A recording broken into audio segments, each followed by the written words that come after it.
Oi, eu sou o Filho da Nuvem e nos últimos 5 vídeos dessa série eu trouxe implementações para projetos práticos exigidos em entrevistas de emprego que eu mesmo fiz. Mas a ideia é que eu comece a misturar esses vídeos que às vezes são um pouco mais difíceis ou que exigem um pouquinho mais de experiência para entender, com implementações para entrevistas um pouco mais iniciantes. E hoje eu tenho a felicidade de trazer um projeto feito pelo Vitor Gabriel, que é inscrito aqui no canal. O Vitor conseguiu a sua primeira vaga para programador júnior front-end esse ano com esse teste. Vamos bater palma para ele? Sério, parabéns, Vitor. Espero que você esteja curtindo essa nova jornada. E obrigado por ter mandado esse projeto que a gente vai ver hoje aqui no canal. O problema que o Vitor teve que resolver foi o seguinte: implementar uma página em React que liste todos os nomes dos Pokémons que temos atualmente. Eu já até perdi a conta de quantos Pokémons existem. A página deve trabalhar com paginação. E para encontrar o nome dos Pokémons, você precisa usar uma API chamada PokeAPI.co. Detalhe, esse problema que o Vitor fez, ele fez junto com o entrevistador e ele teve 2 horas para fazer esse problema com pair programming ali junto com o recrutador. Só de pensar nesse tempo reduzido eu já começo a suar frio. Eu não gosto muito desses testes onde você tem que trabalhar sob pressão ali com um curto período de tempo. Mas uma dica muito boa, na minha opinião, é que sempre que você tiver numa situação dessa, onde você tem que programar na frente de outra pessoa, enxergue essa outra pessoa como uma pessoa que está ali para te ajudar e não só para te julgar e apontar os seus defeitos. Essa pessoa está ali caso você agarre, para você perguntar coisas para elas, ou essa mesma pessoa vai fazer perguntas tipo: será que você está indo para o caminho certo? Esse tipo de coisa, na verdade, está ali para te ajudar. E pode tornar também um ambiente bem mais leve, né? Porque às vezes pode ser uma pressão muito grande de estar ali: ai meu Deus, eu estou programando na frente de alguém. Como é a primeira vez que eu estou aqui trazendo uma implementação que não é minha, eu vou tentar trazer um paralelo entre o que o Vitor implementou e o que a gente, eu e você, poderíamos ter feito para organizar o nosso pensamento e tentar resolver esse problema, pelo menos na nossa cabeça. A primeira coisa que a gente tem que fazer para criar um aplicativo em React, obviamente, é baixar as dependências, baixar o React. A gente poderia usar o Create React App. Eu acho que o Vitor nem usou isso, mas seria uma opção para a gente, pelo menos para mim, que não sou um programador front-end. Depois disso, a gente ia ter que fazer o quê? Rodar o npm start, que ia subir a nossa aplicaçãozinha local e aparecer aquela logo do React, tal, aquele olá mundo do React. Como essa era uma vaga para programador e programadora júnior, mais front-end, o Vitor teve que demonstrar bastante os conhecimentos dele de CSS. Então ele tinha que fazer uma aplicação minimamente bonita, né? Diferente das que eu faço geralmente. Então a primeira coisa que ele fez foi definir um componente React, que é o componente header. Onde está o header? Está aqui, header. Ele definiu que um header é basicamente uma tag header. Então, quando eu rodo meu projeto, eu vejo isso daqui, um cabeçalho escrito reflatorando Pokémons.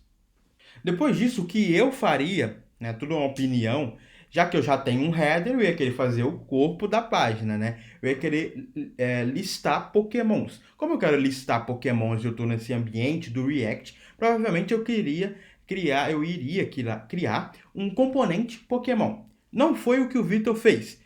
Muito provavelmente porque ele tinha só 2 horas. Na verdade, no começo ele tinha até 1 hora só, o que é muito pouco. Então ele resolveu fazer isso no próprio componente do corpo da aplicação, que ele acabou chamando de main. Quando um componente é montado na tela do browser, ele acaba chamando uma função, né, do React, do componente do React, chamado componente didMount. O que a gente pode fazer, o que a gente quer fazer quando o componente acaba de ser montado na tela? A gente quer apresentar os Pokémons. Então, foi isso que o Vitor fez. Ele já começou a resolver tudo e ir direto na API, né? Mas eu acho que a gente pode tentar organizar o pensamento um pouco para deixar as coisas um pouco mais simples e ir caminhando no que a gente chama de baby steps, passos de bebê. Qual o primeiro passo que a gente pode dar agora? A gente pode ignorar um pouco a API e só tentar fazer as coisas, os Pokémons aparecerem, mesmo que sejam Pokémon fixos. Então é isso que eu faria. Eu iria criar aqui um método load Pokémon, que é o mesmo método que o Vitor criou, só que ao invés de ir na API, eu ia tentar, é, eu ia tentar simular esses Pokémons. Para isso, o meu componente precisa de um estado. E aí o Vitor definiu esse estado aqui, que na verdade guarda três informações. Guarda o array de Pokémons e guarda duas coisas que a gente não precisa entender muito bem agora, que é uma informação para a próxima página e para a página anterior. Que, como foi dito no começo, é preciso de uma paginação. Para eu carregar esse array de Pokémons, eu preciso entender qual que é o formato desses Pokémons. E para isso não tem como. Eu tenho que olhar para a API do Pokémon. Então, tanto a gente implementando isso, quanto o Vitor lá na hora da entrevista, teve que olhar para a API para tentar entender qual que era o retorno, quais eram os campos, se era JSON, se era XML, como que isso retornava. E é isso que a gente vai ver agora. Então essa é a Poké API aqui e tem vários endpoints, né? Tem várias URLs e a gente pode tentar, olha que legal, a gente pode tentar pegar coisas de um Pokémon específico, tipo Articuno, eu acho que existe esse Pokémon. E aí ele mostra que os golpes do Pokémon é muito legal. Só que o que a gente não quer é isso, a gente quer só a lista mesmo dos nomes dos Pokémons. Para isso, é só eu tirar esse nome aqui. E aí ele me retorna que existem 1048 Pokémons atualmente. Muita coisa, eu nem sabia disso. E eu tenho aqui um Next, um Previous, que a gente vai ver depois. E eu tenho o campo Results, que tem a lista de Pokémons. Cada Pokémon tem o quê? Tem um nome e tem uma URL dele. Então, pra gente, como a gente quer listar só os nomes dos Pokémons, a gente sabe que cada Pokémon vai ter um campo Name.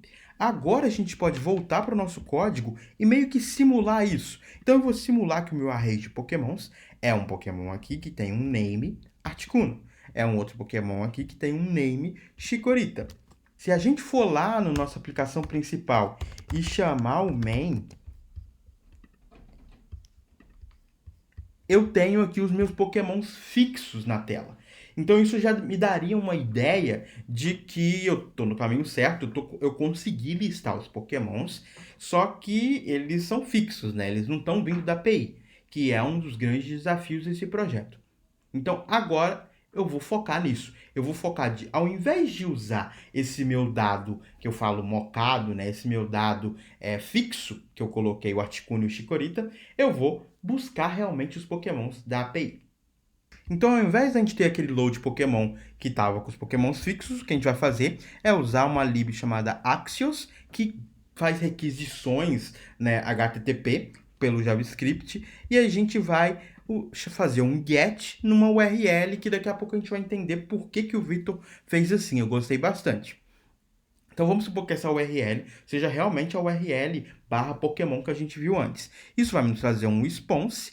Esse response tem o quê? Ele tem um next, tem um previous que a gente viu e tem o results, que é a lista de Pokémons. Essa lista de Pokémons vai ser guardada no array Pokémons e no final das contas o que a gente vai fazer é mudar o estado da nossa aplicação para trocar os Pokémons que vão ser apresentados na tela. Então, se eu rodo o programa agora, eu já tenho aqui Pokémons bem diferentes. Bulbasauro, Ivysauro, Venossauro, que é realmente a lista clássica dos Pokémons, né? O Charmander, Charmeleon e por aí vai. Agora, o que o Vitor teve que fazer foi pensar na paginação. Porque se a gente aperta próximo, não acontece absolutamente nada. Então, ele teve que não só criar os botões, mas colocar ações, eventos nesses botões. Quando alguém clicar nesses botões, a gente vai precisar recarregar a página, que no fim das contas é chamar a API de novo, só que por uma nova página, né, um novo link talvez, e setar novamente o estado da aplicação para uma nova lista de Pokémons.